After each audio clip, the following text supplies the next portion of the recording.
Man, isn't the 170 division turning into an absolute barn burner of a weight class right now?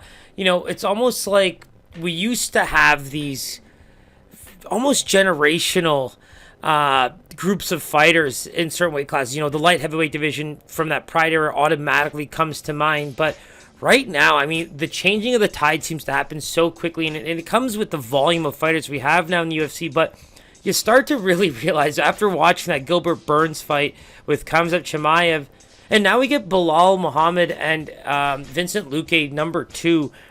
And it's crazy, right? There's a little bit of MMA math to do in this one based on the matchmaking, I'm sure. And then you get the opportunity for Belal to make up for what is his only real big loss in his career. Both these guys are so elite. It's insane to me. And I'm hating the fact that I got to watch both these guys fight each other. I got to be honest. I absolutely hate it. Vincent Luque has basically been my pick for most underrated fighter on the planet for a very long time. And Belal Muhammad is definitely an unsung hero if you're a true lover of MMA. And what I mean by that is look at the way he fights. Look at who he's fought. The guy's elite in his own right. Great boxer, phenomenal wrestler, and the pace of an absolute demon. I mean, he's phenomenal to watch, in my personal opinion. And you gotta love the jokey, beautiful persona he comes with as a fighter. So let's take a look a little bit deeper, right? Stephen Wonderboy Thompson plays, I believe, a big role in this matchmaking.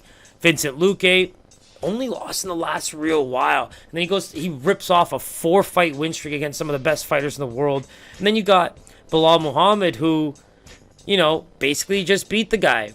And he's had some tough goes. The Leon Edwards fight, we wish we could have seen that. But Belal's been fighting the top tier. And I think that's where you really want to start to tell yourself that he belongs. And, you might not be the biggest fan of, Vincent Luque and Belal Muhammad because these are the first names coming out of people's mouths. But you need to realize that these are the guys that are next in line for these title shots. Fact.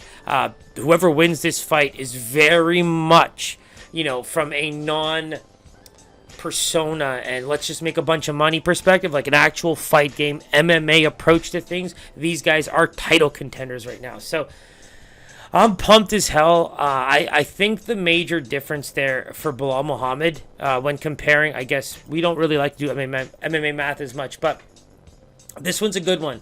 And the reason I say that is because Stephen Wonderboy Thompson's ground game it's not that it's non-existent, it's he chooses obviously not to use it. He is a stand-up fighter. He appreciates when other guys do choose to stay standing with him. He's exciting, and he's a great counter fighter, right? Karate base. We know what he brings. And in that case with Belal, he can work around that. He is not afraid to take a punch. He is not afraid to get in there deep and really work for those dangerous areas. I think that's where a lot of people who probably had so much respect for Stephen Wonderboy Thompson, especially for the fights that he had, he's basically been a title contender for the last good half decade. Belal Muhammad is right there with him. And the thing about Vincent Luque is the ground game, man. God, I love him so much. He has got literal cement in his hands, and frankly, the ground game that comes with it is phenomenal. Him and Gilbert Burns are basically best friends. It's also a reason why he kind of avoided that top tier welterweight division, just out of that title picture. Doesn't want to fight his best boy. And now he has that opportunity again. 4-fight win streak, now taking on Belal Muhammad, which to me, this is very much, like I said, non-social media, non-hype train type of MMA outlook. I mean, this is basically a title eliminator for me. I want to see that guy get his foot as close as possible. If it's one more fight against one of these monsters, sure, so be it. But they should be considered next in line. Darts, chokes, and anacondas. If you're a fan, watch Vincent Luque's highlight reel. That's where the big difference comes into play, right? Stephen Wonderboy Thompson can't execute the way that Luque can. He looks for those, right? When you're a stand-up fighter that's that good now, and then you enjoy the clinch work, you get the elbows in, you get the knees in, then you have the ability to start working it down from there into those areas of arm chokes. So his game plan across the board, regardless of who he's fighting, is so well maintained. He's just such a well-built fighter from a planning perspective, let alone the fact that he can take a punch, he can dish a punch. It's just a very solid base and then incredible development over the years. You can say the same thing about Gilbert Burns, ironically, right? I don't know if Belal Muhammad can overcome that factor. That's the big thing for me here. I am leaning Luque to win this fight because I just think that he is becoming a true title contender and one of those guys where it's a Glover Teixeira, right? All the new generational guys that might not be just, the big fan of those old school guys and kind of want to see more of these characters in the UFC. I'm sorry to say, but these are the guys that I live to see fight. If a Vincent Luque is headlining a card or a Belal Muhammad's headlining a card, I'm all for it. And the fact that it's happening together, sign me up. I am leaning Luque, though. I think that ground game is the X factor. I believe that his stand-up game is going to be phenomenal. The power is insane.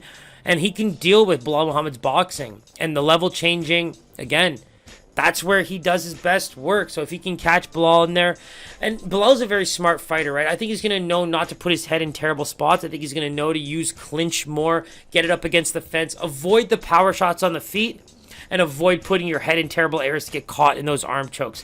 That is the game plan there, and I think if he can do that for 5 rounds, which he certainly can, even if it's Ramadan, he'll get that dub.